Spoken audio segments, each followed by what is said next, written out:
Hello friends, ಇವತ್ತಿನ ಸಂಚಿಕೆಯಲ್ಲಿ ಏನಾಯಿತು ಅಂತ ನೋಡ್ಕೊಂಡು ಬರೋಣ ಬನ್ನಿ. ಮಹಾದೇವ ಕಿವಿಗೆ ಒಲೆ ತೋರಿಸಿ ಇದನ್ನೇನು ಹುಡುಕ್ತಾ ಇರೋದು ಅಂತ ಕಾವ್ಯ ಕಿವಿಗೆ ಒಲೆನ ಹಾಕ್ತಾನೆ. ಕಾವ್ಯ ನಾಚ್ಕೋತಾಳೆ. ಕಾವ್ಯ, ಇಷ್ಟು ದಿನ ನಿನ್ನ ಬರೀ ಹಠಮಾರಿ ಜಗಳಗಂಟೆ ಅಂದ್ಕೊಂಡಿದ್ದೆ, ಆದರೆ ಇವತ್ತು ನೀನು ಕಣ್ಣೀರು ಹಾಕೋದನ್ನು ನೋಡಿ ನಿನ್ನೊಳಗೂ ಒಂದು ಮಗು ಇದೆ ಅಂತ ಗೊತ್ತಾಯಿತು. ಮಗುವಿನಂಥ ಮನಸ್ಸು ಕಣಮಿ ನಿಂದು, ಬೆಣ್ಣೆ, ನೀನು ಪುಟ್ಟ ಕೂಸು ಅಂತಾನೆ ಮಹಾದೇವ. ಆಗ ಕಾವ್ಯ ಅಲ್ಲಿಂದ ಹೋಗ್ತಾಳೆ. ಆಗ ಅಲ್ಲಿರೋ ಪ್ರೇಮ ಕಾವ್ಯ ಫೋಟೋನ ತಗೊಂಡು, ನೋಡಿ ಪ್ರೇಮ ಅವರೇ, ತಂಗಿ ನಾ ಯಾವತ್ತೂ ಒಬ್ಳನ್ನೇ ಬಿಡೋದಿಲ್ಲ ಅಂತ ಮಾತು ಕೊಡ್ತೀನಿ. ನನ್ನ ಉಸಿರು ಇರೋ ತನಕ ಕಾವ್ಯನ ಕಣ್ಣಲ್ಲಿ ಒಂದೇ ಒಂದು ಹನಿ ನೀರು ಬರೋದಕ್ಕೂ ನಾನು ಬಿಡೋಕ್ಕಿಲ್ಲ. ನನ್ನ ಪ್ರಾಣ ಹೋದ್ರೂ ಸರಿ, ಅವಳನ್ನು ಮಾತ್ರ ಬಿಡೋಕ್ಕಿಲ್ಲ. ಕನಸಾಗೂ ದೂರ ಆಗೋಕ್ಕಿಲ್ಲ. ಮಹಾರಾಣಿ ಥರ ಖುಷಿಯಾಗಿರ್ತೀನಿ ನಿಮ್ಮ ತಂಗಿನ. ಇದು ಈ ಮಹಾದೇವ ಕೊಡ್ತಾ ಇರೋ ಮಾತು ಅಂತಾನೆ ಮಹಾದೇವ. ಈಚೆ ಸ್ನೇಹ ಹಾಸ್ಪಿಟಲ್ನಲ್ಲಿ ತನ್ನ ಕ್ಯಾಬಿನ್ಗಳಿಗೆ ಬರ್ತಾಳೆ. ಅಲ್ಲಿ ಒಂದು ಗೆಜ್ಜೆ ಇರುತ್ತೆ. ಶಾಕ್ನಿಂದ ಸ್ನೇಹ ಅದನ್ನು ನೋಡ್ತಾಳೆ. ಇದೆಲ್ಲ ಹೇಗೆ ಬಂತು? ಪ್ರೇಮ ಸತ್ತ ಮೇಲೂ ನನ್ನ ಇರೋಕೆ ಬಿಡ್ತಿಲ್ವಲ್ಲ ನೀನು ಅಂತ ಪ್ರೇಮ ಅಂತ ಗಟ್ಟಿಯಾಗಿ ಕಿರ್ಚ್ಕೋತಾಳೆ. ಆಗ ಧನರಾಜ್ ಬಂದು, ಸ್ನೇಹ ಯಾಕಮ್ಮ ಇಷ್ಟೊಂದು ಹೆದರ್ಕೋತಿದ್ಯಾ ಅಂತಾರೆ. ಪ್ರೇಮ, ದೈವ ನನ್ನ ಸಾಯಿಸೋಕೆ ಬಂದಿದ್ದೆ ಡ್ಯಾಡಿ, ಇದು ಪಕ್ಕ ದೈವದ ಕೆಲಸನೇ ಅಂತಾಳೆ ಸ್ನೇಹ ಇದ್ಯಾಕೋ ದಿನದಿಂದ ದಿನಕ್ಕೆ ಅತಿ ಆಗ್ತಿದೆ ಅನಿಸುತ್ತೆ ನೋಡು, ನೀನು ತಲೆಗೆ ತುಂಬ ಸ್ಟ್ರೆಸ್ ಮಾಡ್ಕೊಂಡಿದ್ಯಾ, ಒಂದು ವಾರ ಗ್ಯಾಪ್ ತೊಗೊಂಡ್ರೆ ಎಲ್ಲ ಸರಿ ಹೋಗುತ್ತೆ ಅಂತಾರೆ ಧನರಾಜ್. ಡ್ಯಾಡಿ, ನಾನು ಸುಳ್ಳು ಹೇಳ್ತಿಲ್ಲ ಡ್ಯಾಡಿ, ಅವಳು ಇಲ್ಲಿ ಬಂದಿದ್ದಾಳೆ ಡ್ಯಾಡಿ, ಇಲ್ಲಿ ಬಂದು ಗೆಜ್ಜೆ ಇಟ್ಟಿದ್ದಾಳೆ. ಅಲ್ಲಿ ಬೆಟ್ಟದಲ್ಲಿ ನೋಡಿದ್ನಲ್ಲ ಪ್ರೇಮ ಹಾಕಿದ ಗೆಜ್ಜೆ, ಅದೇ ತರಹದ ಡ್ಯಾಡಿ ಅಂತಾಳೆ ಸ್ನೇಹ. ಪ್ರೇಮನ ಗೆಜ್ಜೆನಾ ಅಂತಾರೆ ಧನರಾಜ್. ಹೌದು ಡ್ಯಾಡಿ, ಒಂದು ಗೆಜ್ಜೆ ಇಟ್ಟಿದ್ದಾಳೆ ಅಂತಾಳೆ ಸ್ನೇಹ. ಅದು ನಿನ್ನ ಕಲ್ಪನೆ, ಏನೂ ಇಲ್ಲ ಅಂತಾರೆ ಧನರಾಜ್. ನೀವು ನನ್ನ ನಂಬ್ತಿಲ್ಲ ಅಲ್ವಾ ಡ್ಯಾಡಿ? ಇದೇ ಟೇಬಲ್ ಮೇಲೆ ಗೆಜ್ಜೆ ಇತ್ತು, ನಾನೇ ಎಸ್ತಿದ್ದೀನಿ ಆಚೆ. ಗೆಜ್ಜೆ ತೋರಿಸಿದ್ರೆ ನಂಬ್ತಿರಲ್ಲ. ಬನ್ನಿ ಡ್ಯಾಡಿ, ನಾನು ಇವಾಗಲೇ ಗೆಜ್ಜೆ ತೋರಿಸ್ತೀನಿ ಬನ್ನಿ ಅಂತ ಆಚೆ ಹೊರಗಡೆ ಧನರಾಜನ್ನು ಕರ್ಕೊಂಡು ಬಂದು ಅಲ್ಲೆಲ್ಲ ಸ್ನೇಹ ಗೆಜ್ಜೆನ ಹುಡುಕ್ತಾ, ಡ್ಯಾಡಿ ಇಲ್ಲೇ ಇತ್ತು ಡ್ಯಾಡಿ, ನನ್ನ ಕೈಯಾರೆ ನನ್ನ ಕಿಟಕಿಯಿಂದ ನಾನೇ ಎಸ್ದಿದ್ದೆ ಡ್ಯಾಡಿ, ಈಗ ಅದು ಮಾಯ ಆಗೋಗಿದೆ. ಅಂದರೆ ಏನರ್ಥ? ಅಂದರೆ ದೆವ್ವಕ್ಕೆ ಕೋಪ ಇದೆ ಅಂತ ತಾನೆ? ಆ ಪ್ರೇಮ ನನ್ನ ತುಂಬ ಕಾಡ್ತಿದ್ದಾಳೆ ಡ್ಯಾಡಿ, ಅವಳು ನನ್ನ ಕೊಂದುಬಿಡ್ತಾಳೆ ಡ್ಯಾಡಿ ಅಂತಾಳೆ ಸ್ನೇಹ ಏನು ಮಾತು ಅಂತ ಆಡ್ತಿದ್ಯಮ್ಮ, ಸತ್ತಿರೋರು ಮತ್ತೆ ಹೇಗಮ್ಮ ಬರೋಕ್ಕೆ ಸಾಧ್ಯ ಅಂತಾರೆ ಧನರಾಜ್. ನನಗೆ ಗೊತ್ತು, ಒಟ್ಟಿನಲ್ಲಿ ಅವಳು ಬಂದಿದ್ದಾಳೆ ಡ್ಯಾಡಿ ಅಂತಾಳೆ ಸ್ನೇಹ. ಸರಿ, ನೀನು ಹೇಳೋದೇ ನಿಜ ಅಂತ ಒಪ್ಕೊಳ್ಳೋಣ. ಅವಳು ಯಾಕಮ್ಮ ನಿನ್ನ ಕಾಡಿಸ್ಬೇಕು? ಅಷ್ಟು ಹೈಟಿಂದ ಅವಳು ಆಯ ತಪ್ಪಿ ಬಿದ್ದಿದ್ದು ತಾನೆ? ನೀನೇನಾದರೂ ಅವಳನ್ನು ತಳ್ಳಿದ್ಯಾ? ಇಲ್ವಲ್ಲ ಅಂತಾರೆ ಧನರಾಜ್. ಆಗ ಸ್ನೇಹ ಶಾಕ್ನಿಂದ ನೋಡ್ತಾಳೆ. ಹೇಳಮ್ಮ ಅಂತಾರೆ ಧನರಾಜ್. ಆಗ ಸ್ನೇಹ ಅಲ್ಲಿಂದ ಓಡಿ ನಂತರ ಹಾಸ್ಪಿಟ್ಲಿಗೆ ಬಂದು ನಿಂತ್ಕೋತಾಳೆ. ಸ್ನೇಹ, ಏನಮ್ಮ ಯೋಚನೆ ಮಾಡ್ತಿದ್ಯಾ? ಆ ಪ್ರೇಮನೇನಾದರೂ ನೀನೇ ಅಂತ ಧನರಾಜ್ ಹೇಳುವಾಗ ಸ್ನೇಹಂಗೆ ಪ್ರೇಮನ ತಳ್ಳಿದ್ದು ನೆನಪಾಗುತ್ತೆ. ಡ್ಯಾಡಿ, ಏನು ಮಾತಾಡ್ತಿದ್ದೀರಾ ಡ್ಯಾಡಿ ನೀವು? ನಾನು ಯಾಕಂತ ಕೆಲಸ ಮಾಡಲಿ? ಹಾಗೇನಾದರೂ ಮಾಡಿದರೆ ನಿಮ್ಗೆ ಹೇಳ್ತಿದ್ದೆ ಅಲ್ವಾ ಅಂತಾಳೆ ಸ್ನೇಹ. ಆಗಲ್ಲಮ್ಮ, ಆ ಥರ ಕೊಲೆ ಏನಾದರೂ ನಡೆದಿದ್ರೆ ಸೇಡ್ ತೀರಿಸ್ಕೊಳ್ಳೋಕೆ ಕಾದು ಹೊಡೆಯುತ್ತೆ ಅಂತ ಹೇಳ್ತಾರೆ ಅಂತಾರೆ ಧನರಾಜ್. ಇಲ್ಲ ಅಂತ ಹೇಳಿದ್ನಲ್ಲ ಡ್ಯಾಡಿ. ಇಲ್ಲ ಅಂತಾಳೆ ಸ್ನೇಹ. ನಾನು ಹೇಳ್ತಿಲ್ಲಮ್ಮ, ಜನಗಳು ಹೇಳ್ತಾರೆ. ಬಟ್ ಡಾಕ್ಟ್ರಾಗಿ ನಾನು ಇದನ್ನೆಲ್ಲ ನಂಬಲ್ಲ. It's all fake. ಸ್ನೇಹ, ನಿನಗೆ ಆಕ್ಸಿಡೆಂಟ್ ಆಗಿ ತಲೆಗೆ ಏಟು ಬಿದ್ದಿದೆಯಲ್ಲ, ಅದಕ್ಕೆ ಹೀಗೆಲ್ಲ ಆಗ್ತಿದೆ ಅನಿಸುತ್ತೆ. ಈಗಿನ ಕಾಲದಲ್ಲಿ ದೆವ್ವ ಪಿಶಾಚಿ ಯಾರೂ ನಂಬಲ್ಲಮ್ಮ ಅಂತಾರೆ ಧನರಾಜ್. ನಿಮಗೆ ನಂಬಿಕೆ ಇಲ್ಲ ಅಲ್ವಾ ಡ್ಯಾಡಿ? ನಿಮಗೆ ನಿಮ್ಮ ಮಗಳ ಮೇಲೆ ನಂಬಿಕೆ ಇರೋದು ಇಷ್ಟೇನಾ? ಆ ಪ್ರೇಮ ಬಂದು ನನ್ನ ಕುತ್ತಿಗೆ ಹಿಸುಕಿ ನನ್ನ ಕೊಂದ ಮೇಲೆ ಆವಾಗ ನಂಬ್ತಿರೇನೋ ಅಲ್ವಾ? ಆವಾಗ ನಿಮಗೆ ಸಮಾಧಾನ ಆಗುತ್ತೆ ಅಂತಾಳೆ ಸ್ನೇಹ. ನನ್ನ ಮಾತಿನ ಅರ್ಥ ಅದಲ್ಲ ಅಮ್ಮ, ಒಬ್ಬ ಡಾಕ್ಟ್ರಾಗಿ ಲಾಜಿಕ್ಕಾಗಿ ಯೋಚನೆ ಮಾಡು ಅಂತ ಹೇಳಿದ್ದು ಅಂತಾರೆ ಧನರಾಜ್. ಲಾಜಿಕ್ ಅಂತೆ, ಲಾಜಿಕ್ ಮಣ್ಣಂಗಟ್ಟಿ. ಡ್ಯಾಡಿ, ಇದ್ರ ಹಿಂದೆ ಯಾರಿದ್ದಾರೆ ಅಂತ ನನಗೆ ಚೆನ್ನಾಗಿ ಗೊತ್ತು, ನಾನು ಅವರನ್ನು ಸುಮ್ಮನೆ ಬಿಡೋದಿಲ್ಲ ಡ್ಯಾಡಿ ಅಂತ ಸ್ನೇಹ 3 ಸಲ ಹಾಗೆ ಹೇಳ್ತಾಳೆ. ಧನರಾಜ್ ಅಲ್ಲಿಂದ ಹೋಗ್ತಾರೆ. ಆಗ ಸ್ನೇಹಂಗೆ ಒಂದು ಪಾರ್ಸೆಲ್ ಬರುತ್ತೆ. ಅದನ್ನು ತಗೊಂಡು ಓಪನ್ ಮಾಡ್ತಾಳೆ ಸ್ನೇಹ. ಅದರಲ್ಲೂ ಸಹ ಒಂದು ಗೆಜ್ಜೆ ಇರುತ್ತೆ. ಅದನ್ನು ನೋಡಿ ಶಾಕ್ನಿಂದ ಬಿಸಾಕ್ತಾಳೆ ಸ್ನೇಹ. ಕವರಲ್ಲಿ ಅಡ್ರೆಸ್ ಇದೆಯಾ ಅಂತ ನೋಡ್ತಾಳೆ. ಈ ಗೆಜ್ಜೆ ಇಲ್ಲಿ ಹೇಗೆ ಬಂತು? ಅಡ್ರೆಸ್ ಕೂಡ ಇಲ್ವಲ್ಲ, ಯಾರಿದನ್ನು ಕಳಿಸಿದ್ದು ಅಂತ ಭಯದಿಂದ ಓಡ್ತಾಳೆ ಸ್ನೇಹ. ಈಚೆ ಕಾವ್ಯ ಭರತ್ ಹತ್ರ ಅಕ್ಕನ ಬಗ್ಗೆ ಏನಾದರೂ ಇನ್ಫಾರ್ಮೇಷನ್ ಸಿಗುತ್ತಾ? ಇನ್ಫ್ಯಾಕ್ಟ್ ಮಹಾದೇವ ಹುಡುಕ್ತಿದ್ದಾನೆ, ಆದರೂ ಏನೂ ಸಿಗ್ತಿಲ್ಲ ಅಂತಾಳೆ. ನಿನ್ನ ನೋವು ನನಗೆ ಅರ್ಥ ಆಗ್ತಿದೆ. ನಾನು ಆಲ್ರೆಡಿ ರೆಸ್ಕ್ಯೂ ಟೀಮ್ ಜೊತೆ ಮಾತಾಡಿದ್ದೀನಿ. ನನಗೆ ಅನಿಸುತ್ತೆ ಪ್ರೇಮ ಇನ್ನಿಲ್ಲ ಅಂತಾನೆ ಭರತ್. ಇಲ್ಲ ಭರತ್, ಇಲ್ಲ ಹಾಗನ್ಬೇಡ. ಅಕ್ಕನ ಬಾಡಿ ಸಿಕ್ಕಿಲ್ಲ ಭರತ್. ಅವಳಿಗೆ ಏನಾಯಿತು ಅಂತ ನಮಗೆ ಗೊತ್ತಿಲ್ಲ ಅಲ್ವಾ ಅಂತಾಳೆ ಕಾವ್ಯ. ನಾನು ಹೀಗೆ ಮಾತಾಡಿದರೆ ನಿಮಗೆ ಬೇಜಾರಾಗ್ಬೋದು, ಆದರೆ ಅದೇ ಸತ್ಯ ಪ್ರೇಮ. ಡೆಡ್ ಬಾಡಿ ಸಿಗೋ ಯಾವುದೇ ಲಕ್ಷಣ ಕಾಣಿಸ್ತಿಲ್ಲ ಅಂತ ಅವರು ಹೇಳ್ತಿದ್ದಾರೆ ಅಂತಾನೆ ಭರತ್. ಬಾಡಿ ಸಿಕ್ಕಿಲ್ಲ ಭರತ್, ಹಾಗಿದ್ಮೇಲೆ ಅವಳು ಬದುಕಿರೋ ಚಾನ್ಸಸ್ ಇದೆ ಅಲ್ವಾ ಅಂತಾಳೆ ಕಾವ್ಯ. ಅಷ್ಟೇ ಎತ್ತರದಿಂದ ಬಿದ್ದ ಮೇಲೆ ಯಾರೂ ಬದುಕೋಕ್ಕೆ ಚಾನ್ಸ್ ಇಲ್ಲ ಅಂತ ಅಲ್ಲಿರೋ ಜನರು ಹೇಳ್ತಿದ್ದಾರೆ. ನೀನೇ ಯೋಚನೆ ಮಾಡು ಕಾವ್ಯ, ಅಷ್ಟು ಮೇಲಿಂದ ಕೆಳಗೆ ಬಿದ್ದರೆ ಹೇಳ್ದೇ ಇರೋಕ್ಕಾಗದಷ್ಟು ಪೆಟ್ಟಾಗಿರುತ್ತೆ.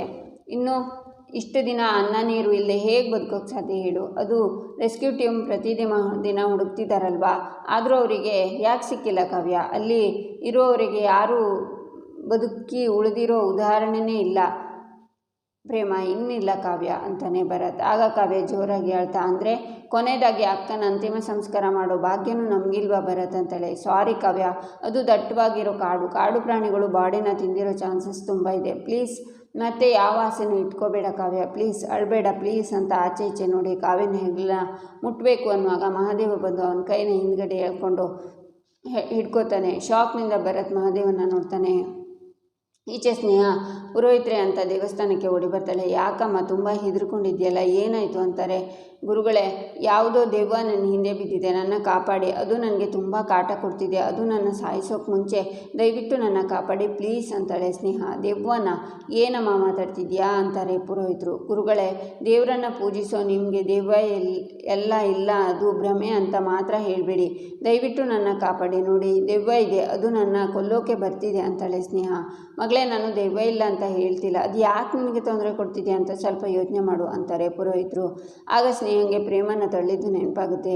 ನೀನೇನಾದರೂ ಅದಕ್ಕೆ ಅನ್ಯಾಯ ಮಾಡಿದ್ಯಾ ಅಥವಾ ಸಾವಿಗೇನಾದರೂ ಕಾರಣ ಆಗಿದೆಯಾ ಅಂತಾರೆ ಪುರೋಹಿತರು.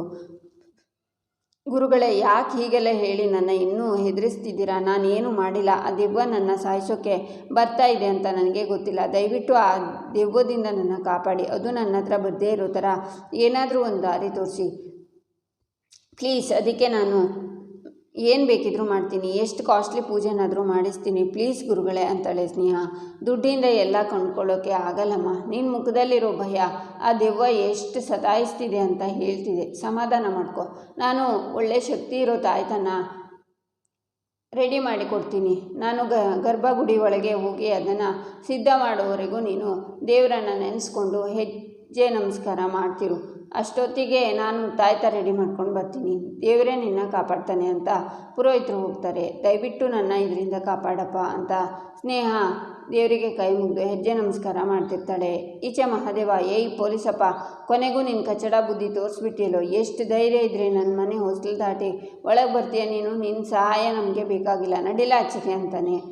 ಏನು ಮಾತಾಡ್ತಿದ್ಯಾ ನೀನು ಅಂತಾನೆ ಭರತ್. ನಿನ್ನನ್ನು ಜೀವಂತವಾಗಿ ಬಿಡ್ತಿದ್ದೀನಿ, ಮರುವಾದೆಯಿಂದ ಆಚೆಗೆ ನಡಿಲ್ಲ, ನನ್ನ ಹೆಂಡರು ಈಗಾಗಲೇ ನೋವಲ್ಲವಳೆ, ಅವಳು ಮುಂದೆ ನಿನ್ನ ಮೇಲೆ ಕೈ ಮಾಡಿದರೆ ನನ್ನ ಫ್ರೆಂಡ್ಗೆ ಹೊಡೆದೆ ಅಂತ ಇನ್ನೂ ಬೇಸರ ಮಾಡ್ಕೋತಾಳೆ, ಅವಳಿಗೆ ನೋವು ಕೊಡಬಾರ್ದು ಅನ್ನೋ ಒಂದೇ ಒಂದು ಕಾರಣಕ್ಕೆ ನಿನ್ನೆ ಸುಮ್ಮನೆ ಬಿಡ್ತೀನಿ, ಆಚೆ ನಡಿಲ್ಲ ಅಂತಾನೆ ಮಹಾದೇವ ಏನು ಮಾಡ್ತಿದ್ಯಾ?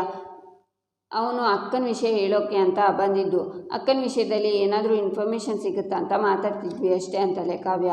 ಆಗ ಮನೆಯವರೆಲ್ಲ ಅಲ್ಲಿಗೆ ಬರ್ತಾರೆ. ಯಾಕಮ್ಮ, ಸುದ್ದಿ ಕೊಡೋಕ್ಕೆ ನಾನಿಲ್ವಾ? ನಾನು ದಿನ ಸುದ್ದಿ ಕೊಡ್ತಿಲ್ವ ನಿನಗೆ ಅಂತಾನೆ ಮಹಾದೇವ. ನೀನು ಕೊಡ್ತಿದ್ಯಾ ಮಹಾದೇವ, ಇಲ್ಲ ಅಂತ ಹೇಳ್ತಿಲ್ಲ, ಆದರೆ ಅಫಿಷಿಯಲ್ ಆಗಿ ಇವನಿಂದ ಏನಾದರೂ ಸಹಾಯ ಆಗುತ್ತಾ ಅಂತ ಕೇಳ್ತಿರೋದು, ದಯವಿಟ್ಟು ನೀನು ಅವನ ಜೊತೆ ರೂಢಾಗಿ ಬಿಹೇವ್ ಮಾಡಬೇಡ ಅಂತಾಳೆ ಕಾವ್ಯ. ಏಯ್ ಸಾಕು ಸುಮ್ಮನಿರಮ್ಮಿ, ಯಾರ ಜೊತೆ ಹಿಂಗೆ ಮಾತಾಡಬೇಕು, ಯಾವಾಗ ಮಾತಾಡಬೇಕು ಅಂತ ನನಗೆ ಚೆಂದಾಗಿ ಗೊತ್ತಾಯ್ತದೆ. ಏಯ್ ಪೊಲೀಸಪ್ಪ, ನಡಿಲ ಆಚೆ ಅಂತಾನೆ ಮಹಾದೇವ ಏನಾಯಿತು ಅಂತಾರೆ ಶ್ರೀಧರ.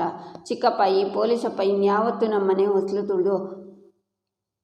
ತುಳಿದ್ರು ಕತ್ತಿ ಹಿಡಿದು ಆಚೆ ದಬ್ಬಿ ಇವನ್ನ ಅಂತಾನೆ ಮಹಾದೇವ. ಆಗ ಪಂಚಮಿ ಬಂದು, ಏನು ಯಾಕೆ ಹೀಗೆ ಮಾಡ್ತಿದ್ಯಾ ಅಂತ ಕೇಳ್ತಾಳೆ. ನಿಂದು ಯಾವತ್ತೂ ಇದೇ ಆಗೋಯ್ತು ಮಹಾದೇವ, ಬರೀ ಅನುಮಾನನೇ ಅಂತಾನೆ ಭರತ್. ಏಯ್ ಸಾಕು ಮುಚ್ಚ ಬಾಯ್ನ, ನೀನು ಎಂಥವನು ಅಂತ ಹೇಳಲ್ಲ ಈಗ, ನೋಡು ಮರುವಾದೆ ಇದ್ದರೆ ಇನ್ನೊಂದು ಕಿತ್ತ ನನ್ನ ಮನೆ ಹೊಸಲು ತುಳಿಬೇಡ, ನೀನು ಅಪ್ಪಿ ತುಳಿದ್ರೆ ಅಂತಾನೆ ಮಹಾದೇವ.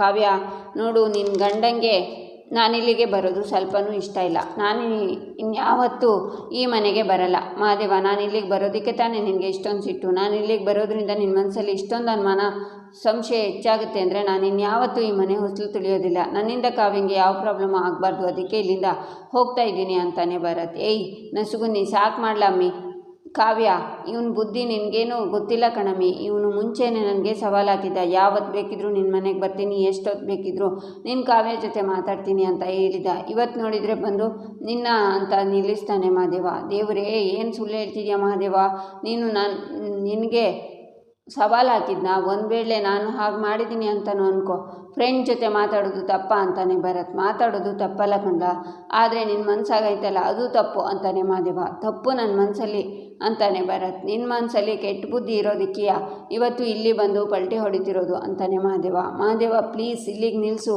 ಅವನು ಏನೋ ಹೇಳು ಕೊಟ್ಟಿದ್ದಾನೋ ಅದನ್ನು ಒಂದ್ಸಲ ಕೇಳು ಪ್ಲೀಸ್ ಅಂತಾಳೆ ಕಾವ್ಯ. ಅಯ್ಯೋ ಅಮ್ಮಿ, ಅವನು ಹೇಳೋದೆಲ್ಲ ಬರೀ ಬೂಟಾಟಿಕೆ, ಒಳಗೊಂದು ಹೊರಗೊಂದು ಬುದ್ಧಿ ಇರೋನು ಕಣಮಿ ಇವನು. ಲೋ ಪೊಲೀಸಪ್ಪ, ಸುಮ್ಮನೆ ಇಲ್ಲಿಂದ ಹೊರಟೋದ್ರೆ ಮರಿವಾದೆ ಉಳಿತದೆ ಅಂತಾನೆ ಮಹಾದೇವ. ಸರಿ ಮಹಾದೇವ, ನಿನ್ನ ಅಹಂಕಾರಕ್ಕೆ ಟೈಮೇ ಉತ್ತರ ಕೊಡುತ್ತೆ ಅಂತ ಭರತ್ ಹೋಗ್ತಾನೆ. ಕಾವ್ಯನೂ ಅಲ್ಲಿಂದ ಹೋಗ್ತಾಳೆ.